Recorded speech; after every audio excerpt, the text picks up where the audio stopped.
A'udhu billahi minash shaitani rajim. Bismillahir Rahmanir Rahim. Rabbi shrah li sadri wa yassir li amri wahlul uqtatan min lisani yafqahu qawli. We start with verse 106 of Surah Ash-Shu'ara. It says, remember when their brother Nuh asked them, have you no fear of Allah? Now we find from the message of all the prophets that the essence of their teachings is taqwa. If you put the whole of deen in a nutshell, it is taqwa. And what is taqwa? Allah consciousness. Verse 107, rest assured that I am a trustworthy Rasul of Allah towards you. Now this has got two meanings. Number one, that I have spent my life amongst you as an honest and trustworthy person. So how can I, lie with you? And number two, that I convey the message of Allah as it is to you without adding or subtracting from my own. Because the message of Allah is an amana, a trust with me, which I have to convey. In fact, this quality, Ameen, is present in every prophet, because you cannot work for Allah's deen if you are in a habit of lying or showing dishonesty or tamper with the message of Allah according to your own whims and desires. The Prophet ﷺ was also given the title of Ameen even before prophethood. Verse 108. So fear Allah and obey me. Now, what do you need to inculcate? Taqwa. This is what the Prophet is trying to tell them. And follow the ways I teach you, because those ways will help you to inculcate taqwa and follow deen. Verse 109. I do not ask you for any reward for my services, for my reward will be given by the Rabb of the worlds. Now, another proof which is given for the truthfulness of the Prophet in many places in the Quran, that they do not ask for any reward, any gain from people. And whatever they ask, whatever they need, it is only and only Allah subhanahu wa ta'ala that they ask and rely and depend and trust. And this work, actually, they are doing it for Allah. They are not doing it for anyone else. They are doing it for Allah, so they expect the reward from Allah. And when this shows that they are very selfless people. Now, if they had any personal motive or interest behind it, it would have revealed itself here. Now, this proves that this message is purely from Allah. Verse 110. So fear Allah and obey me. Again, this stresses on taqwa. Verse 111, they replied, should we believe in you, whereas your followers are but the lowest of the low? Meaning that we don't like coming to your gatherings because there are people with whom we don't like to sit with even, because they are much less in status than us. They are beneath us. Like even today, people say such things, that if they don't like someone or have a family grudge against someone, that if they are coming to attend a certain gathering of knowledge, then we are not going there. Or if someone who had sinned in the past life, then people say, we wouldn't like to go where he is going.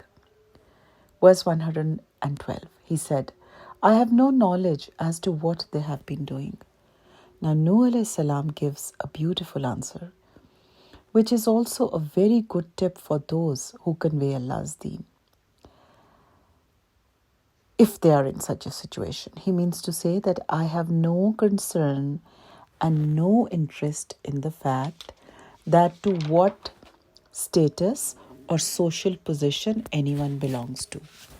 Nor do I have any knowledge about it, or if anyone was a sinner or a saint. I am doing my job. I am not here to judge people.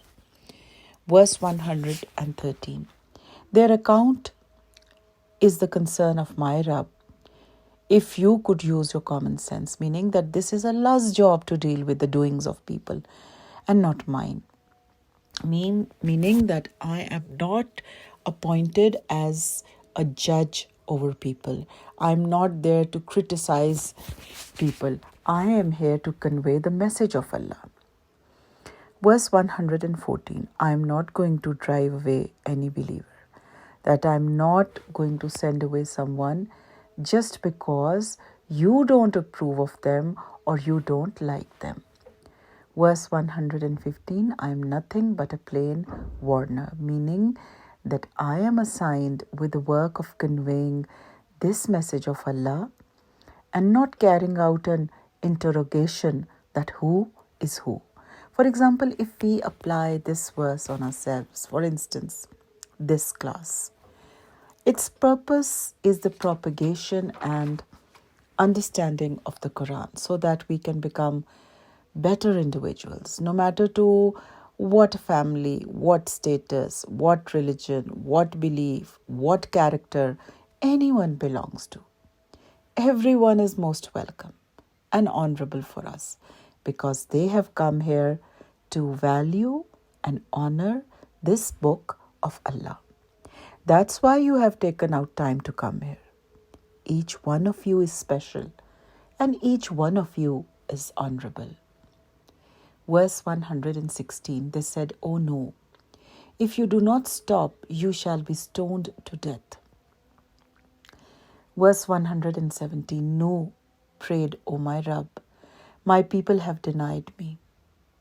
Verse 118, "Decide the case between me and them openly. Deliver me and the believers who are with me."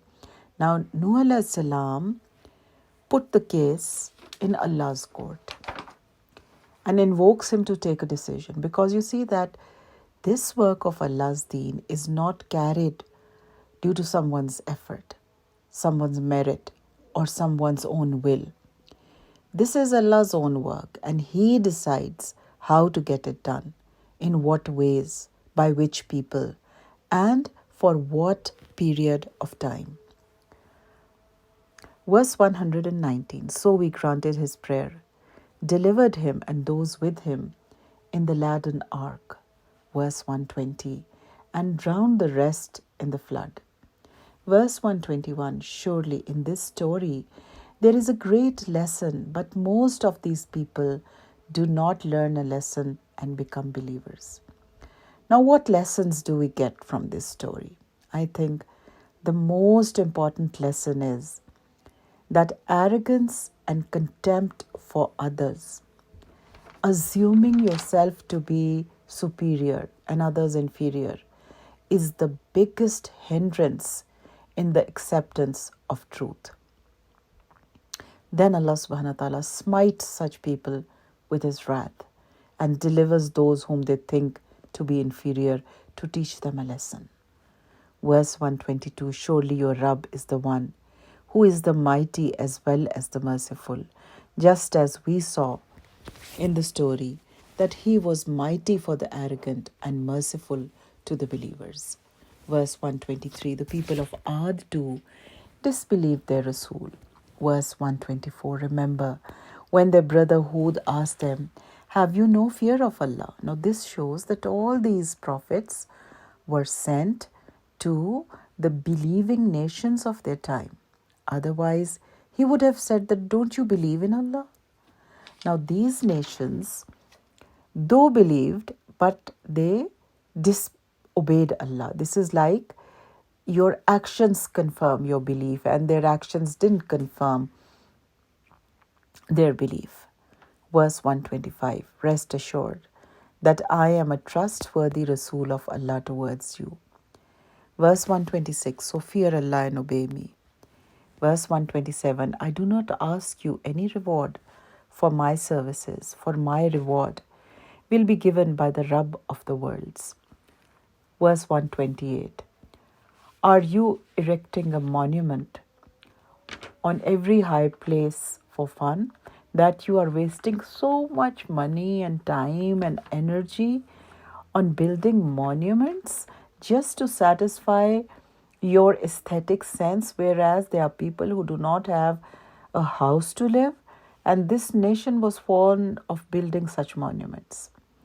There's a hadith narrated by Hazrat Anas Razi Allah Ta'ala Anhu that all spendings are in Allah's way except construction which has no merit, meaning that a building which has no benefit or a virtue or a requirement.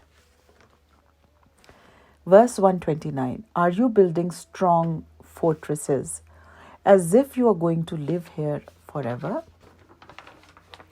Verse 130, whenever you lay your hands on anyone, you act like cruel tyrants, that your grand houses and monuments have made you so arrogant that you treat people with cruelty, behaving like a tyrant, that the common man is fearful for even encountering you. Verse 131, have fear of Allah and obey me. Verse 132, fear the one who has given you all the things that you know. Verse 133, he has given you flocks and children. Verse 134, gardens and fountains. Verse 135, truly I fear for you the torment of a dreadful day. Now all these verses mean that if Allah subhanahu wa ta'ala has given you an abundance of dunya, you should be more grateful, more fearful of the Rabb who has given you all this. But on the contrary, these things have gone so much into your head that you don't fear Allah and treat other people with rudeness, with contempt. Verse 136, they replied, it is the same to us whether you preach us or you are not one of the preachers. Verse 137, such preaching is nothing but an ancient myth. Verse 138, we are not going to be punished. Now this sort of an attitude is again a product of arrogance. This is human psyche, that whenever we think that we are perfect, we say that we don't want anyone's advice. There are people that if you warn them of anything wrong in them or advise them, they get offended and say, please, we don't want to know or don't need any advice from you. Now this is because of arrogance, whereas a person who has humility in his nature won't behave this way, but he will listen carefully and try to improve his ways because he has this realization that he too can be wrong. Verse 139, so they disbelieved him, and we utterly destroyed them. Surely in this story, there is a great lesson, but most of these people do not learn a lesson and become believers. Again, the lesson that Allah subhanahu wa ta'ala breaks, smashes the arrogance of the arrogant. And if Allah has given you power, wealth, status, this does not give you the authority to look down on someone or treat someone in a disrespectful way. Keep fearing the Rabb who has given you all this, and he has the power to take it away from you any moment. Verse 140, surely your Rabb is the mighty as well as the merciful. Verse 141, the people of Samud also disbelieved their Rasuls. Now we read the story of the people of Ad before this one, and now it is the people of Samud. These people were basically Arabs, and when Prophet ﷺ went to Tabuk, he saw some of their remains on the way. Verse 142, remember, when their brother Saleh asked them, have you no fear of Allah? Verse 143, rest assured that I am a trustworthy Rasul of Allah towards you. Verse 144, so fear Allah and obey me. The same message which every prophet gave initially. Verse 145, I do not ask you for any reward for my services, for my reward will be given by the Rabb of the worlds. Verse 146, will you be left in peace to enjoy all that you have here forever?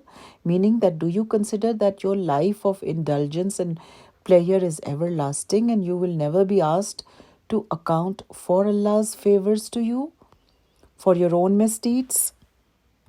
Verse 147, gardens and fountains. Verse 148, cornfields and palm trees laden with juicy fruit. Now, hadim means a heavy bunch of ripe, juicy and soft date palm hanging from the tree. Verse 149, carving your dwellings in the mountains and leading a happy life. Now, just as the most prominent feature of the nation of Ad was that they built buildings with high pillars, and the most prominent feature of the Samud was that they were the first ones to make carved dwellings in the hills. And these people also built castles on plains, and the purpose was nothing but the display of wealth and power, and the display of their architectural skills, as there was no real necessity for those buildings. The dilemma of these people was that the poor amongst them did not have proper shelters to live, and the wealthy members not only had sufficient fine dwellings, but over and above those, they built monuments and buildings for just show off or display of power. Verse 150, have fear of Allah and obey me. Verse 151, do not follow the bidding of extravagance. That is, you should give up obedience to your chiefs, guides, rulers, under whose leadership you are following an evil way of life. And these people have transgressed all bounds of morality. They cannot bring about any reform, and they will corrupt every system of life that they adopt. The only way for you towards success and well-being is that you should inculcate fear of Allah. Give up obedience to the misguidance and obey me, because I am Allah's messenger. You are fully aware of my honesty, and I have no personal motive or interest in this reform. Verse 152, who create corruption in the land and reform nothing. Verse 153, they replied, you are but one of the bewitched. 154, you are no more than a human being like us. Bring forth a sign if you are one of the truthful. Now, instead of commenting on the message, they target the messenger, that you are an insane person who has lost reasoning, and according to the ancient conceptions, madness was either due to influence of a jinn or magic. That is why a mad person was either called Majnoon, meaning the one who is under the influence of jinn, or called Musahirin, those who are enchanted by magic. And then, why should we believe in you? You are no different than us. However, if you are true in your claim that you are Allah's messenger, you should present a miracle before us. Verse 155, Saleh said, well, here is the she-camel. She shall have her share of water, as you all have yours, each drinking on an alternate appointed day. Now, as we know that this miracle of the she-camel was a custom-made miracle. They had asked that a she-camel having this and this quality should come out from behind the mountains. And there it came out, just what they had demanded. And they were told that one day the she-camel will drink water all alone at your wells and springs, and one day your animals will take water, and the agreement will not be violated in any way. Verse 156, do not touch her with evil, lest the punishment of a dreadful day may overtake you. Now, by asking for this miracle, it seemed that these people had asked for azab itself, because there could hardly be a greater challenge for the people of Arabia, for water was the foremost cause of fights and even bloodshed amongst them. The nation abided by this challenge for a few days. Verse 157, yet they hamstrung her, then became full of regrets. Now, this does not mean that as soon as they heard the challenge, they attacked her at once and hamstrung her. Actually, when the she-camel became a problem for the whole nation, the hearts of people were filled with rage and they began to hold lengthy consultations as to how to get rid of her. At last, a haughty chief overtook the task of putting an end to her, as it says in Surah Ash-Shams, verse 12, and Surah Al-Qamar, verse 29. Verse 158, so the punishment overtook them. Surely in this story, there is a great lesson, but most of these people do not learn a lesson and become believers.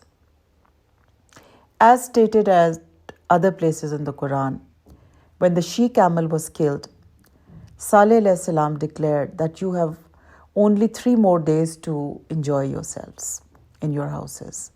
It says in Surah Hud, verse 65, when this time limit came to an end, a shocking explosion took place in the night at about dawn, followed by a violent earthquake, which destroyed the whole nation completely.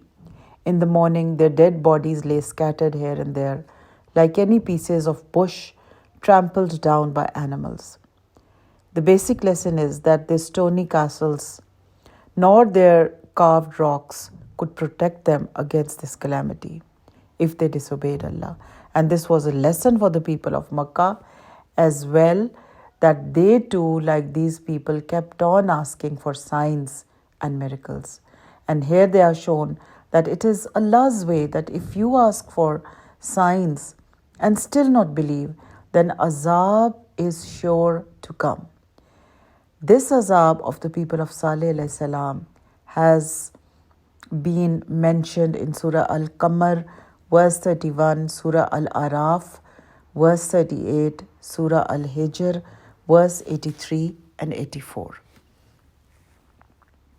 Verse 159, surely your Rabb is the mighty as well as the merciful. Verse 160, the people of Lut also disbelieved their Rasuls. Why the plural form Rasuls is used? Because denying one messenger amounts to denying all. Verse 161, remember when their brother Lut asked them, have you no fear of Allah? Verse 162, rest assured that I am a trustworthy Rasul of Allah towards you. Verse 163, so fear Allah and obey me. Verse 164, I do not ask you any reward for my services, for my reward will be given by the Rabb of the worlds. Verse 165, will you fornicate with the males from among the creatures of the world?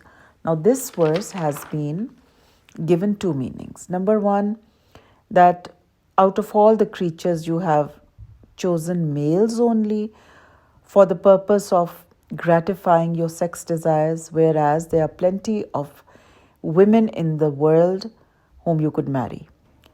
Then the second meaning is that your nation is the only nation in the world who has indulged in this immorality. As we know that these people were the pioneers of homosexuality. No nation other than them had stooped to this level. Even the animals refrained from this behavior. Verse 166, and leave those whom your Rabb has created for you to be mates. Nay, you are people who have transgressed all limits. Now again, this verse has also been given 2 meanings. Number 1, that you leave your wives whom Allah has created for you to satisfy your sex desire and adopt unnatural ways with the males for this purpose. And the second meaning is that even with respect to your wives, you do not follow the natural way but adopt the unnatural way for the gratification of your lust. Verse 167, they replied, if you do not stop, O Lut, you shall become one of the expelled. Now this means that you know that whoever has spoken against us, protested against our doings or opposed us in any way, he has been turned out of our habitations. If you also behave like that, you too will be treated likewise. Verse 168, I am certainly one of those who detest your actions. Verse 169, O Rabb, deliver me and my family from their wicked deeds. Verse 170, so we delivered him and all his family. Verse 171, except an old woman who was left among those who remained behind. Now this refers to the wife of Lut alayhi salam, as stated in verse 10 of Surah Tahrim about the wives of Prophet Nuh and Lut alayhi salam. Now these two women were in the house of two pious servants of Allah subhanahu wa ta'ala, but they acted treacherously towards them. That is, they did not believe and sided with the unbelievers instead of their righteous husbands. Verse 172, then we utterly destroyed the rest. Verse 173, we rained down on them the rain of brimstone, and evil was the rain which fell on those who were forewarned. According to the details given at other places in the Quran, when Lut alayhi salam had left the place along with the people of his household in the last hours of the night, at the time of dawn, there occurred a terrible explosion followed by a violent earthquake, which turned all the habitations upside down and rained on them stones of baked clay as a result of a volcanic eruption and a strong blast of wind. Now, according to the modern geological researches and archaeological observations, the hundreds of ruins around this area, which are found in the waste and inhabited land lying to the south and east of the Dead Sea, indicate that this must have been a prosperous and densely populated area in the past. And the archaeologists have estimated that the age of prosperity of this land lasted between 2300 and 1900 BC. According to historians, Ibrahim alayhi salam lived about 2000 BC.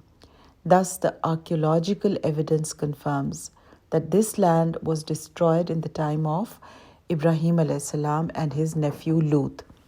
The geological observations show that there were huge reservoirs of gas and petroleum in this area. And with the shocks of the earthquake, these petroleum and gas masses were thrown up, and they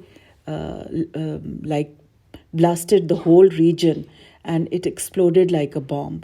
It says in the Bible that when Ibrahim alayhi salam got the news, he went to see the affected valley, and he saw that the smoke of the country went up as the smoke of a furnace.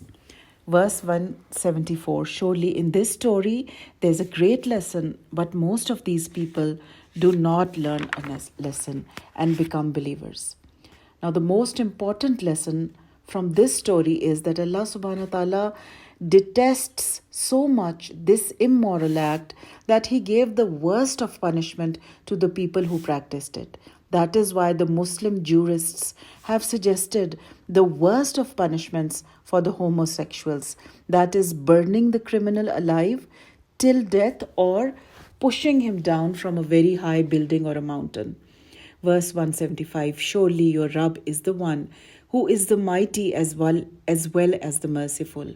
Verse 156, the people of Eka who disbelieved their Rasuls. Now these people are called Ashabul Eka because of the wood, because it is said that they used to worship a tree. Eka is a tree. Verse 177, remember Shoaib asked them, have you no fear of Allah? 178, rest assured that I am a trustworthy Rasul of Allah towards you. Verse 179, so fear Allah and obey me. Verse 180, I do not ask you any reward for my services, for my reward will be given by the Rabb of the worlds. 181, give full measure and be not of those who cause losses to others by fraud. Verse 182, weigh with even scales. Verse 183, and do not cheat with your fellow men of what is rightly theirs, nor spread evil in the land. Now, wala tabkhasun nasa ashya'ahum means that it is unlawful to reduce any quantity or any amount from that which has been contracted with anyone, whether it is measurable or otherwise. Therefore, if a servant or a laborer does not work his full time at his workplace, he too is included in this warning. Verse 184, fear him who has created you and the generations before you. Verse 185, they replied, you are surely one of those who are bewitched. 186, you are no more than a human being like us, and we think that you are lying.